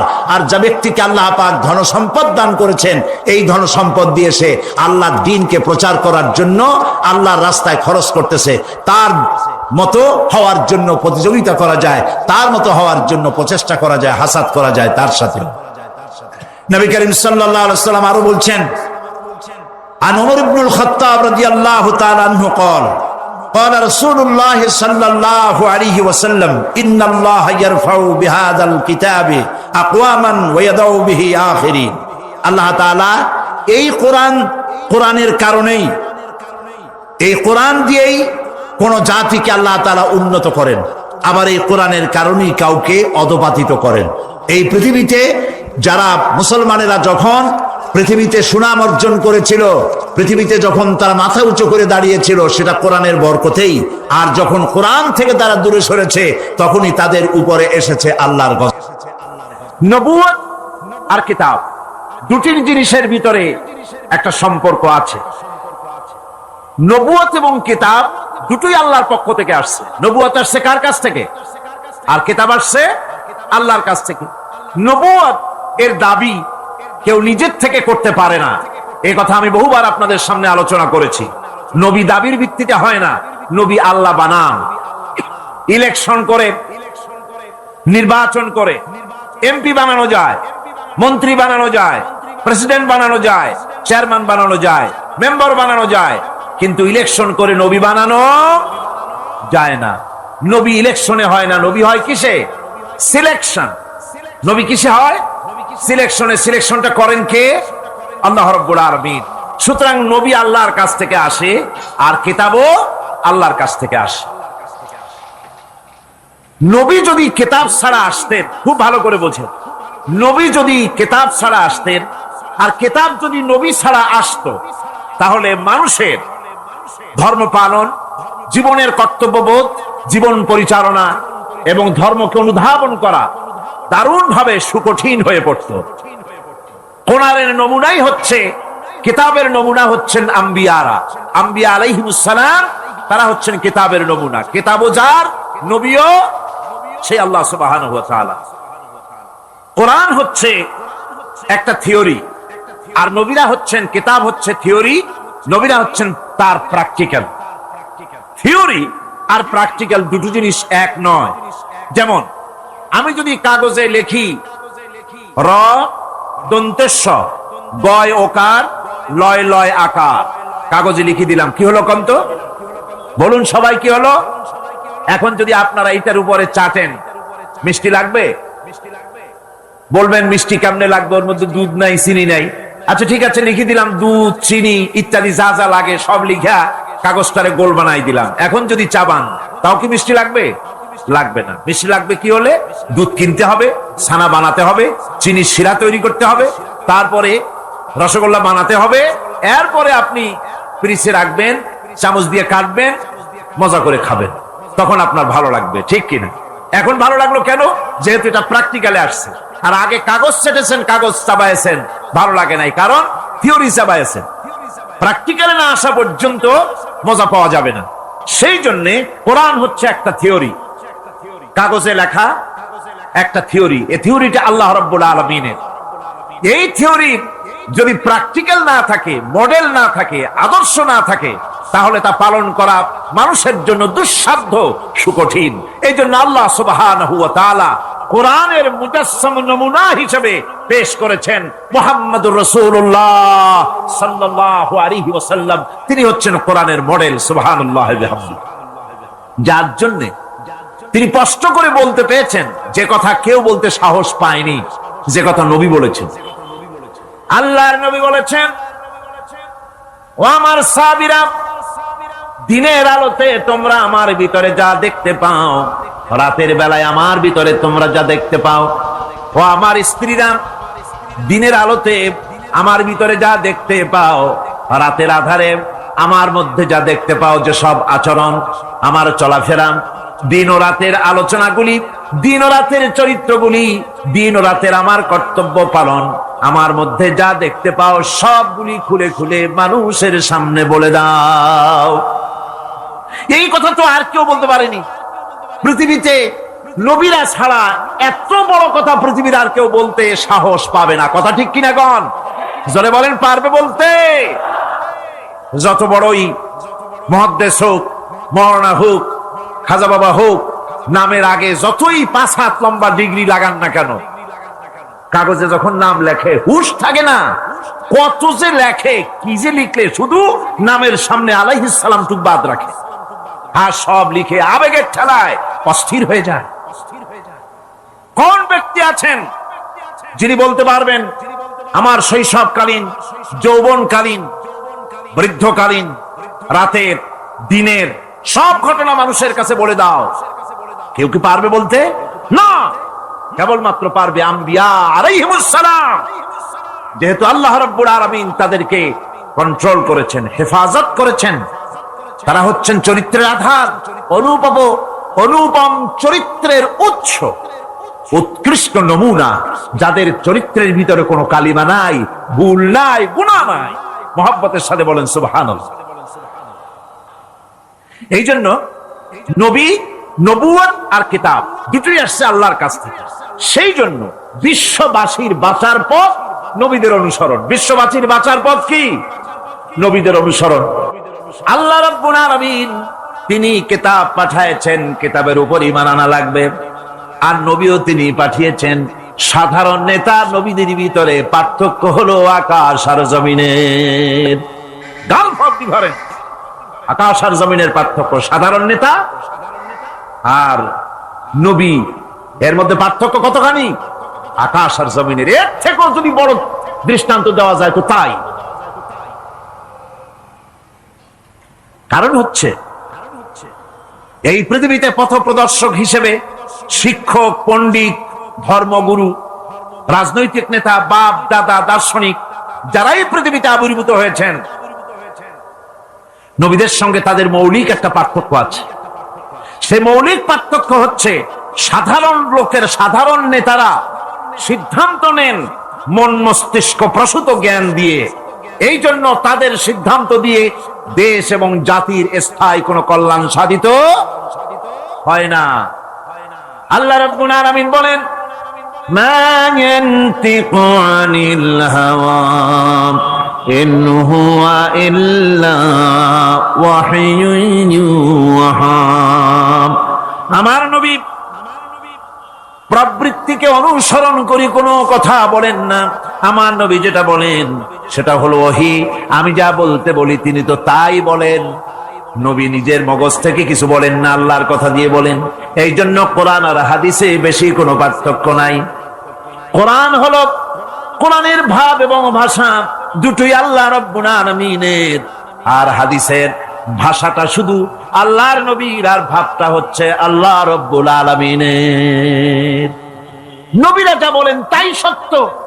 এই জন্য নবীদের কথার ভিতরে কোনো বক্রতা নাই, নবীদের কথার ভিতরে কোনো বক্রতা নাই, কোনো শটতামি নাই, কোনো প্রবঞ্চনা নাই। নবীদের কথা হচ্ছে ডাইরেক্ট, আল ওয়াদুহ ওয়াস সারাহা, পরিষ্কার বক্তব্য তারা রাখেন, যেখানে কোনো বক্রতার বিন্দুমাত্র লেশ নাই। সাধারণ নেতারা লোভ, লালসা এবং স্বার্থপরতায় থেকে ঊর্ধ্বে উঠতে পারে না। নবীরা সমস্ত স্বার্থের ঊর্ধ্বে। কোন আলহামদুলিল্লাহ। স্বার্থের ঊর্ধ্বে কারা? নবীরা। আল্লাহ পাক বলছেন, ইয়াত্তাবিউনা ইল্লা যান্না ওয়া মা তাহওয়াল আনফুস। আল্লাহ পাক বলেন সাধারণ নেতাদের ব্যাপারে কোরআন পরিষ্কার করে বলছে যে তারা নিজেদের মন মস্তিষ্ক এবং নিজেদের হাওয়া, নিজেদের প্রবৃত্তির অনুসরণ করে চলে। আর যারা নাকি প্রবৃত্তির অনুসরণ করে, মন মস্তিষ্ক নিজস্ব বুদ্ধির অনুসরণ করে, তাদের সম্পর্কে আল্লাহ পাক বলেন, ওয়া মা লাহুম বিহি মিন ইলমিন ইয়াত্তাবিউনা ইল্লা যান্না وَإِنَّ الظَّنَّ لَا يُغْنِي مِنَ الْحَقِّ شَيْئًا। তাদের কাছে সত্যিকারের কোনো জ্ঞান নাই, তারা তো নিজেদের আন্দাজ এবং অনুমানের ভিত্তিতে চলে, আর আন্দাজ আর অনুমান কোনোদিন হকের দাবি মিটাতে পারে না। হক যেটা, হকের দাবি আন্দাজ আর অনুমান কোনোদিন পূরণ করতে পারে না। আল্লাহর জ্ঞান হচ্ছে পারফেক্ট জ্ঞান। সেই জ্ঞান দিয়ে আল্লাহ পাক নবীদের কাছে বাণী পাঠিয়েছেন। কোরআনে কারীম বলছে, ওয়ামান আযাল্লু মিম্মান ইত্তাবা'a হাওয়াহু বিগাইরি হুদাম মিনাল্লাহ। তার চাইতে গোমরাহ আর কে হতে পারে, তার চাইতে পথভ্রষ্ট আর কে হতে পারে, যে আল্লাহ পাকের পক্ষ থেকে বাণী আসার পরেও যে ব্যক্তি নিজের হাওয়ার অনুবর্তন করে, যে ব্যক্তি নিজের নফসের অনুবর্তন করে, নফসকে প্রবৃত্তিকে অনুসরণ করে, তার থেকে গোমরাহ আর কেউ হতে পারে না। পক্ষান্তরে নবী এবং রাসূলগণ তারা আল্লাহর জ্ঞানকে অনুসরণ করে চলেন। এই জন্য যেখানেই আল্লাহ পাক নবীদের কথা বলেছেন, সেখানে আল্লাহ পাক বলেছেন নবীদেরকে জ্ঞান দিয়েছি আমি। নবীদের জ্ঞান দিয়েছে কে? একথা আপনারা বিশ্বাস করবেন, মনে প্রাণে বিশ্বাস করবেন। একজন নবীও পৃথিবীর কোন শিক্ষা কেন্দ্র থেকে একাডেমিক কোয়ালিফিকেশন অর্জন করেন নাই। কোন নবী title pass, MA pass, BA pass এই ধরনের প্রাতিষ্ঠানিক কোন সনদ তাদের কাছে নাই। অথচ তারা যা বলেছেন তা বিশ্বের সর্বশ্রেষ্ঠ কথা কিনা, জোরে গণ। আপনার আমার নবী জনাবে মুহাম্মদুর রাসূলুল্লাহ সাল্লাল্লাহু আলাইহি ওয়াসাল্লাম জীবনেও তিনি লিখতে জানেন নাই, পড়তে জানেন না, সই করতে জানেন না, নিজের নামটা কেমনে লিখবেন তাও তিনি জানেন না। হুদায়বিয়ার দিনে, হুদায়বিয়ার সন্ধির দিনে সন্ধিপত্র লেখা হলো, হুজুরের নাম লেখা হলো মিম মুহাম্মাদুর রাসূলুল্লাহ। তার পক্ষ থেকে কুরাইশদের মধ্যে চুক্তিপত্র লেখা হচ্ছে। কুরাইশরা বলল, মুহাম্মদ সাল্লাল্লাহু আলাইহি ওয়াসাল্লামের নামের সামনে যদি রাসূলুল্লাহ লেখো তাহলে তো চুক্তির কোনো দরকার নাই, আমরা তো তাকে রাসূল মানি না, নাউযুবিল্লাহ। মুহাম্মদ বিন আব্দুল্লাহ যদি লেখো তাহলেই আমরা এই চুক্তি মানব। রাসূল করিম সাল্লাল্লাহু আলাইহি ওয়াসাল্লাম হযরত আলীকে ডাকলেন, আলী গো, চুক্তিপত্রে যেখানে আমার নাম মুহাম্মদুর রাসূলুল্লাহ লেখা আছে, আমার নামের সামনে থেকে রাসূলুল্লাহ নামটা বাদ দিয়ে দাও, মুহাম্মদ বিন আব্দুল্লাহ লেখো। হযরত আলী বলছেন, ইয়া রাসূলুল্লাহ, সারা জীবন আপনার গোলামি করেছি, যা বলেছেন তাই শুনেছি, জীবনটাও আপনার জন্য দেওয়ার জন্য প্রস্তুত আছি, ভবিষ্যতেও যত কথা বলবেন সব মাথা পেতে মেনে নেব, কিন্তু আজকের এই হুকুম আমার পক্ষে মানা সম্ভব হবে না। আমি আলীর পক্ষে কিছুতেই সম্ভব নয় যে আল্লাহর নবীর নামের সামনে থেকে মুহাম্মদুর রাসূলুল্লাহ আমি কেটে দেব। রাসূলুল্লাহ শব্দ আমি কাটতে পারবো না, এটা আমার পক্ষে সম্ভব নয়। নবীজি বললেন, আলী, কোন জায়গায় রাসূলুল্লাহ লেখা আমারে দেখো, আমি কেটে দিই। আমার বন্ধুগণ, নাম লিখতে জানেন না, সই করতে পারেন না, পড়তে জানেন না, তিনি বলতেছেন, ইন্নামা বুইসতু মুআল্লিমান, আমি পৃথিবীতে প্রেরিত হয়েছি শুধুমাত্র শিক্ষক হিসেবে দুনিয়ায় এসেছি। সুবহানাল্লাহ। দুনিয়ার কোন শিক্ষা প্রতিষ্ঠানে আল্লাহ রাব্বুল আলামিন তার হাবিবকে পড়ান নাই, যেহেতু তিনি তো বিশ্ব নবী। আমার নবী কি নবী?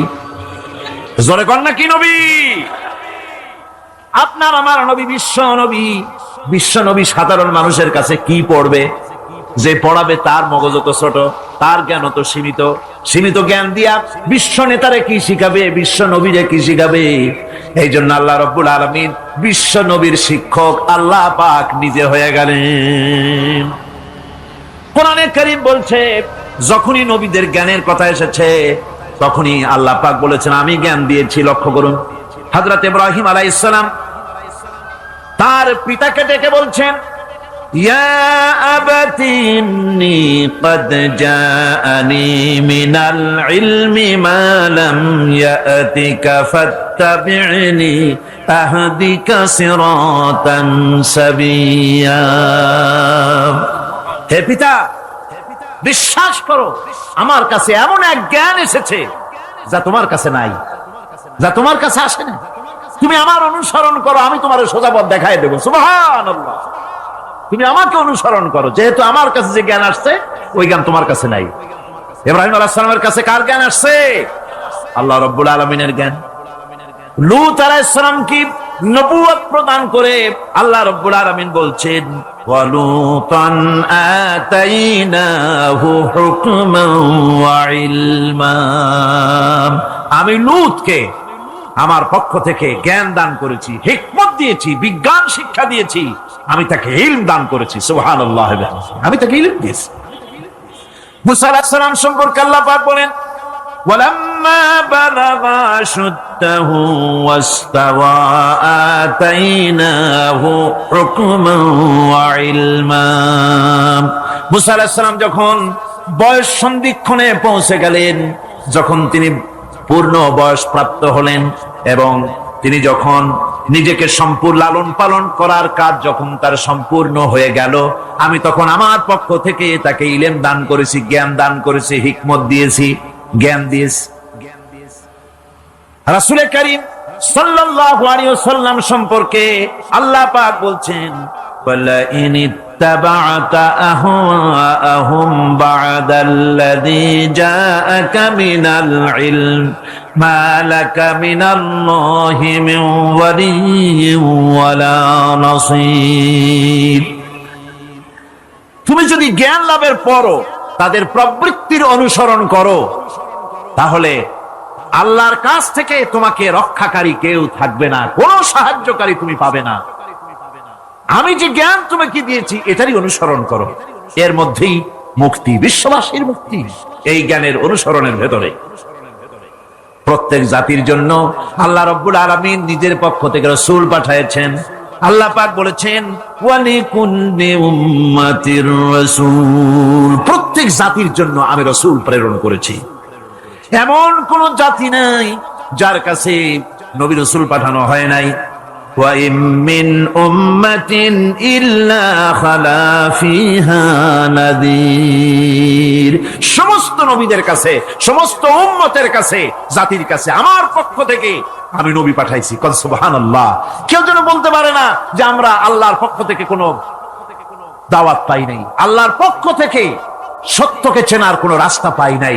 এই জন্য প্রত্যেক নবীদের, প্রত্যেক উম্মতের জন্য, জাতির জন্য আল্লাহ সুবহানাহু ওয়া তাআলা তিনি নবী পাঠিয়েছেন নিজের পক্ষ থেকে, হেদায়েত পাঠিয়েছেন নিজের পক্ষ থেকে। এই নবীদেরকে পাঠাবার উদ্দেশ্য কি ছিল? কোরআনে কারিমে আল্লাহ পাক বলেন, আমাদের নবীকে আল্লাহ পাক ডেকে বলছেন, আলিফ লাম রা কিতাবুন আনজালনাহু ইলাইকা লিতুখরিজান নাস মিনাজ যুলুমাতি ইলান নূর। আলিফ লাম রা কিতাবুন আনজালনাহু ইলাইকা লিতুখরিজান নাস মিনাজ যুলুমাতি ইলান নূর। এই কিতাব আমি আপনার উপর অবতীর্ণ করেছি। এ হচ্ছে একখানা কিতাব, এই কিতাবখানা আমি আপনার প্রতি অবতীর্ণ করেছি।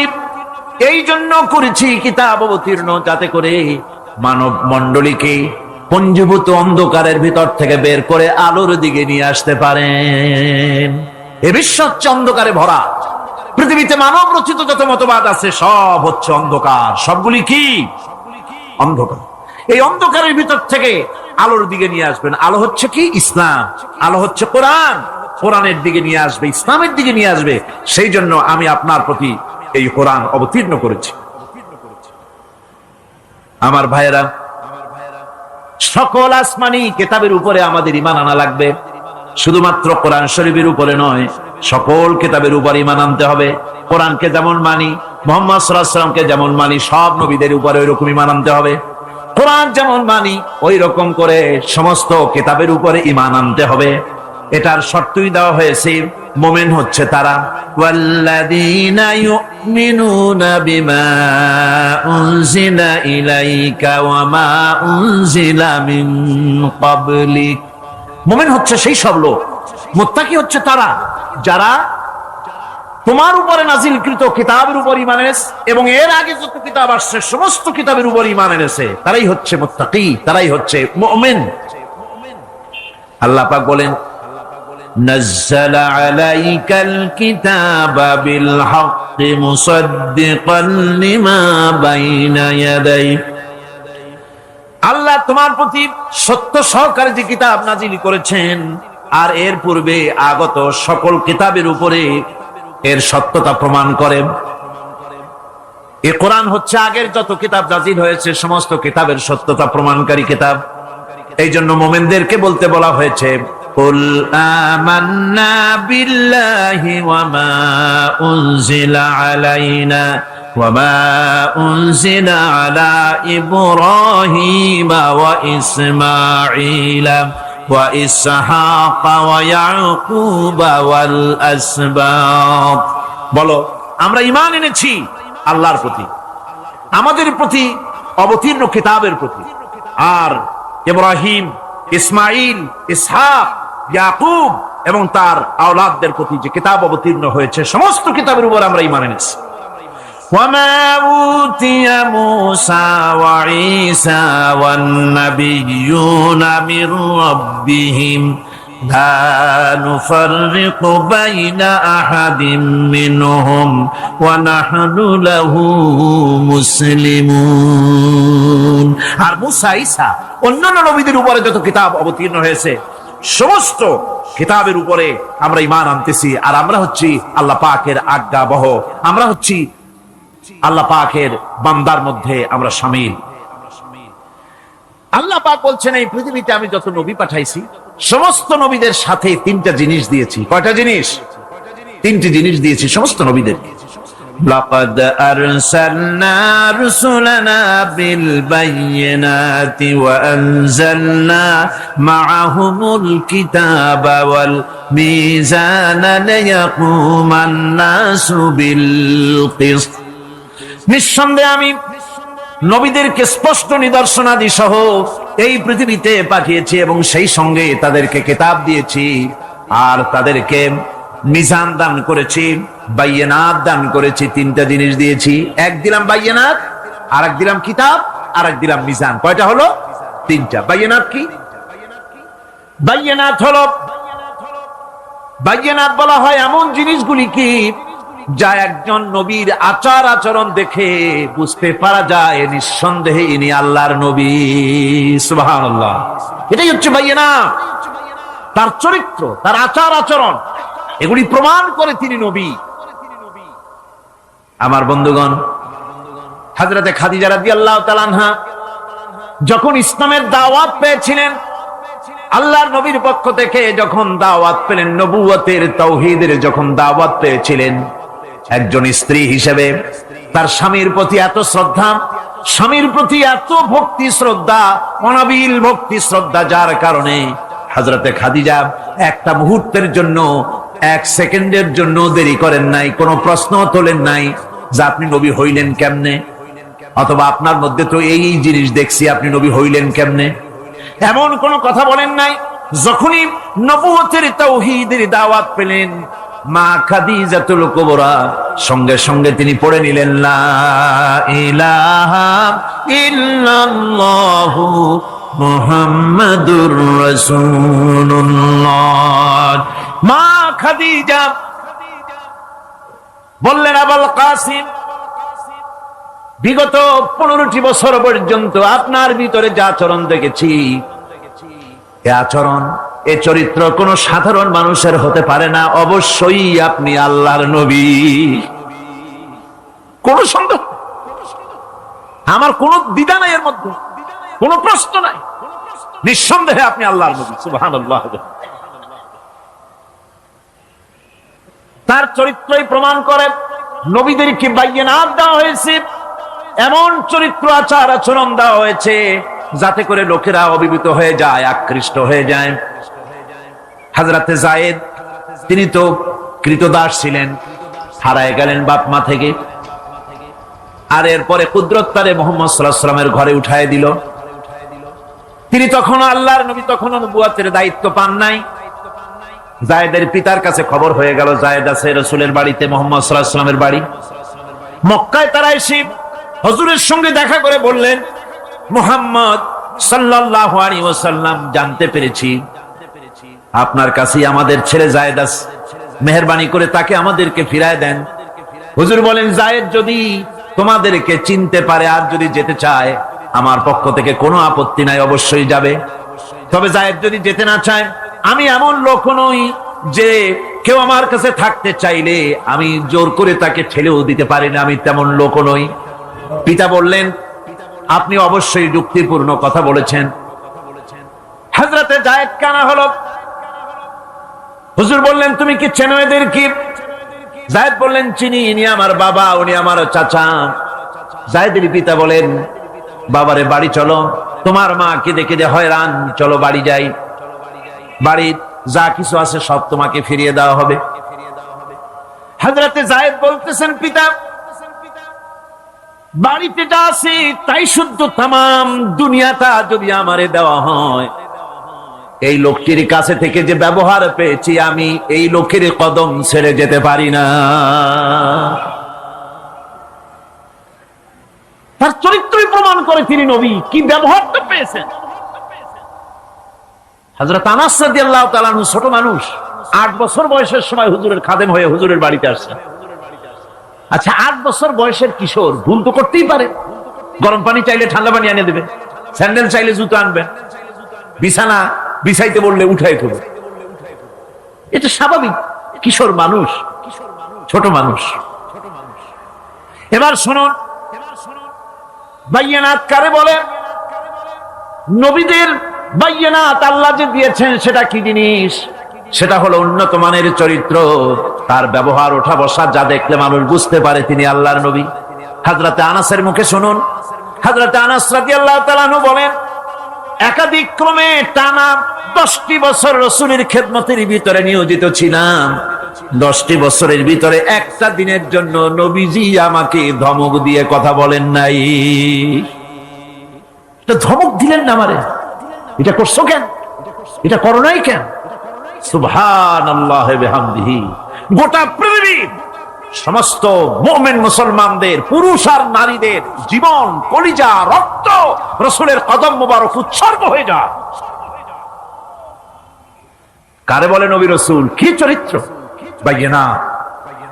আল্লাহ রাব্বুল আলামিন বলেন, নবীদেরকে বাইয়ানাত দিয়েছি আর আমি তাদের সাথে কিতাব দিয়ে দিয়েছি। কিতাবও এমন কিতাব যেই কিতাবের কোনো তুলনা নাই। কোরআনে কারীম নাজিল করে দিলেন আল্লাহ রাব্বুল আলামিন, এমন কিতাব দিয়ে দিলেন, কোরআন শুনে মানুষ পাগল হয়ে যেতেছে। রাসূলের উপরে কিতাব নাজিল হলো, হুজুর তেলাওয়াত করতেছেন কাবা ঘরের পাশে বসে। হজের মৌসুম এসেছে, আবু জাহাল ঘরে ঘরে গিয়া বলতেছে, আমার দেশে একটা পাগল হয়েছে, কোন নাউজুবিল্লাহ। তারে জেনে ধরেছে, খবরদার তার কাছে যাবা না, কি বলে তাও শুনবা না। ওই যে লোকটা দেখা যায় এখন, পাগল দেখার একটা উৎসাহ লোকেদের মধ্যে সব কালে আছে। লোকদের চিন্তা হলো, কি বলে তা না হয় নাই শুনলাম, কিন্তু লোকটা কেমন, পাগলটা কেমন, একটু দেখে আস। তারা চলে গেল দেখার জন্য। কানে আঙ্গুল দিয়া গেছে, কেউ বা কানের মধ্যে তুলা দিয়া গেছে। আল্লাহর হাবিবের কাছে গিয়া নবীজির চেহারা মোবারকের দিকে তাকাইয়া তারা দেখতেছে, দেখে দেখে চোখ আর ফেরে না। আহারে, এত সুন্দর কি মানুষ হয় নাকি? পাগল হয়ে গেছে। এত সুন্দর মানুষ, তা কি কখনো পাগল হইতে পারে? আমরা তো পাগল দেখেছি, পাগলের জামা কাপড়ের খোঁজ থাকে না, মাথার চুল একদিকে, মোছ আর একদিকে, দাড়ি আর একদিকে, জামার বোতামের ঠিক নাই, দাঁতে ময়লা, জামায় কাপড়ে ময়লা। এ কেমনে পাগল হবে? এত সুন্দর মানুষ, এত বিন্যস্ত মানুষ, পাগল হবে না নিশ্চয়ই। কান দিয়ে আঙ্গুল সরাইস, কেউ বা তুলা বার করেছে। অমনি নবীজির তেলাওয়াত করা কোরআনে কারীম তাদের কানের ভিতর থেকে ঢুকে কলিজা স্পর্শ করলো। নিজেদের অজান্তে চোখ দিয়া পানি পড়া শুরু হয়ে গেল।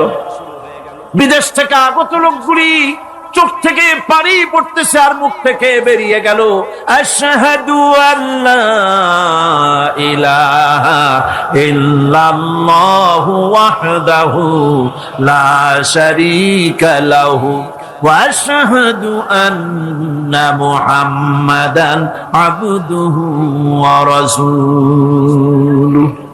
কোরআনে কারীম কি মজার জিনিস আল্লাহ পাক আমাদের দিয়েছেন, সুবহানাল্লাহ। আমার বন্ধুগণ, আল্লাহ পাক বলেন আমি নবীদেরকে বায়নাত দেই, কিতাব দেই, আর দেই তাদেরকে তৃতীয় আর একটা জিনিস, যেটা হলো মিজান। তার মানে হলো মানদণ্ড বা দাড়িপাল্লা। এখানে বোঝানো হয়েছে সত্যের সেই মাপকাঠি যা হক এবং বাতিলের মাঝে ওজন দিয়ে মানুষকে ঠিক করে দেওয়া যায়, এটার নাম মিজান। এই সুবিচার নবীরা ছাড়া সাধারণ মানুষের কাছে পাওয়া সম্ভব নয়। সুবিচার পাওয়া যাবে কেবল কাদের কাছে? নবীদের কাছে, কোরআনের কাছে, নবুয়তের কাছে আর কিতাবের কাছে সুবিচার। আর পৃথিবীতে সুবিচার নাই। আছে সুবিচার? হতে পারে। সেই জন্য মিজান, দাড়িপাল্লা, এটা হচ্ছে ইনসাফের প্রতীক। এটা কিসের প্রতীক? ইনসাফ কি মুকদ্দাস তারাজু। এই পবিত্র একটি দৃষ্টান্ত আল্লাহ রাব্বুল আলামিন দাড়িপাল্লার সাথে দিয়েছেন, ইনসাফ। এই ইনসাফ কেবলমাত্র করতে পারে কারা? নবীরা। কিসের মাধ্যমে? কোরআনের মাধ্যমে। বায়নাত দিয়েছি, কিতাব দিয়েছি, মিজান দিয়েছি। মিজান দিয়েছি, বিচারটা কেমন দেখো। বিচারটা কারে কয়? ইহুদি এসে একজন মুসলমানের বিরুদ্ধে নালিশ করেছে আল্লাহর নবীর দরবারে। নবীজি সাক্ষ্য প্রমাণ নিয়ে সবকিছু শুনে মিলে রায় দিলেন ইহুদির পক্ষে, মুসলমানের বিপক্ষে। কারে কয় মিজান?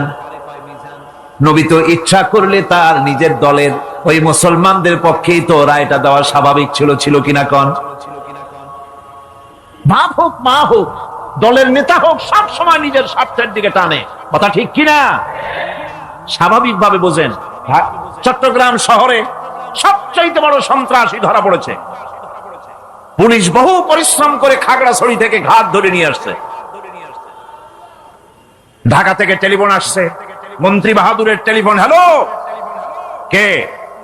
চিটাগংয়ের এসপি? বলে হ্যাঁ। কারে ধরছো? বল্টু মিয়ারে। ছাড়ো মিয়া, আমার দলের লোক তুমি ঠিক পাও নাই? স্যার অস্ত্র শুদ্ধা ধরছি। অস্ত্র শুদ্ধা ছাড়িয়ে দে। এই জন্য পৃথিবীর সাধারণ মানুষের কাছে ইনসাফ পাওয়া যায় না। যায়। আল্লাহ পাক বলেন আমি নবীর কাছে মিজান দিয়েছি। সুবহানাল্লাহ। কেমন মিজান দিলাম? নবীজি বিচার করতেছেন, ইহুদির বক্তব্য শুনে মুসলমানের পক্ষে রায় না দিয়া রায়টা দিলেন ইহুদির পক্ষে। মুসলমান বেচারা অসন্তুষ্ট হয়ে গেলেন। তিনি চলে গেলেন হযরত ওমর রাদিয়াল্লাহু তাআলা আনহুর কাছে। কপাল কত খারাপ! তার কাছে গিয়ে বলছেন আমিরুল মুমিনিন। তিনি তো তখন আমিরুল মুমিনিন হন নাই। যে বলছেন ভাই ওমর, একটা বিচারের সানি করার জন্য আসছি। বলে সানি আসছো আমার কাছে? পয়লা গেছিলা কার কাছে? গেছিলাম মুহাম্মদ সাল্লাল্লাহু আলাইহি ওয়াসাল্লামের কাছে। দেখেন অবস্থাটা। সবকিছু শুনে মিলে আমি মুসলমান, চান্দা দেই, জিহাদের পয়সা দেই, সাথে সাথে থাকি, জামাতে নামাজ পড়ি, জিহাদের ময়দানে যাই। বিচারটা আমার পক্ষে না হয়ে রাসূল ইহুদির পক্ষে রায় দিয়ে দিলেন। এটা একটা কথা হইল নাকি? আপনি বিচক্ষণ মানুষ, সবকিছু শুনে মিলে আপনি বিচারটার সানি করে দেন। হযরত ওমর বলেন বাবাজি অপেক্ষা করো, আমি তোমার বিচারের সানি করতেছি, দাঁড়াও। হযরত ওমর ঘরের মধ্যে ঢুকলেন, তরবারি নিয়ে আসলেন। খাপের থেকে তরবারি বার করে হযরত ওমর বলেন যেই ব্যক্তি আল্লাহর নবীর ফয়সালা করার পর তা মানতে পারে না, তার সানি করতে আসে, তার ফয়সালা এই জান্নাত জাহান্নামের মাঝখানে রেখে দিয়েছি। আযাব থেকে তো বেঁচে গেছো, এখন কান্দো কেন? লোকটি বলবে রব্বুল আলামিন কান্দি এই কারণে, জাহান্নাম থেকে মাফ করেছো, তোমার শুকরিয়া আদায় করি। জান্নাত তো আমার কপালে নাই, কিসমতে নাই, কিন্তু জান্নাত আমি এখান থেকে দেখতে পাচ্ছি। জান্নাতের সুঘ্রাণ আমার নাকে আসতেছে, কপালে নাই যাওয়ার। আমি কাঁদি এই জন্য, তুমি যদি মেহেরবানি করে আমাকে জান্নাতের দরজার কাছে একটু দাঁড় করায় দিতা, প্রাণ ভরে তোমার জান্নাতের দৃশ্যটা একটু দেখতাম। আল্লাহ পাক তার আরজি পূরণ করবেন, বলবেন যাও, ফেরেশতাদের বলবেন এর জান্নাতের দরজার কাছে দাঁড় করায় দাও। জান্নাতের দরজার কাছে দাঁড়িয়ে লোকটি আবার কান্না শুরু করবেন। আল্লাহ পাক প্রশ্ন করবেন, এবার কান্দো কেন? লোকটি বলল, রব্বুল আলামিন, কান্দি এই কারণে, জান্নাতের এই দরজায় দাঁড়াইয়া জান্নাতের অফুরন্ত নেয়ামত কিছুই ভালো করে দেখা যায় না, শুধু অল্প জায়গা দেখি। যদি তুমি আমারে দয়া করে জান্নাতের মাঝখানে দাঁড় করায় দিতা, চতুর্দিকে তাকায়া তাকায়া দেখা কলিজারে ঠান্ডা বানাইতাম। তবে আমি ওয়াদা করি, জান্নাতের কোন নাজ নেয়ামত, কোন ফল আমি খাবো না, ধরবো না, ছুঁইব না। একটুখানি মেহেরবানি করে মাঝখানে দাঁড় করায় দাও, জান্নারে ঠান্ডা করি। আল্লাহ রব্বুল আলামিন ফেরেশতাদের বলবেন, আমার এই বান্দারে জান্নাতের মাঝখানে দাঁড় করাইয়া দে। আল্লাহর নবী বলেন, জান্নাতের মাঝখানে দাঁড়িয়ে লোকটি আগের চাইতে আর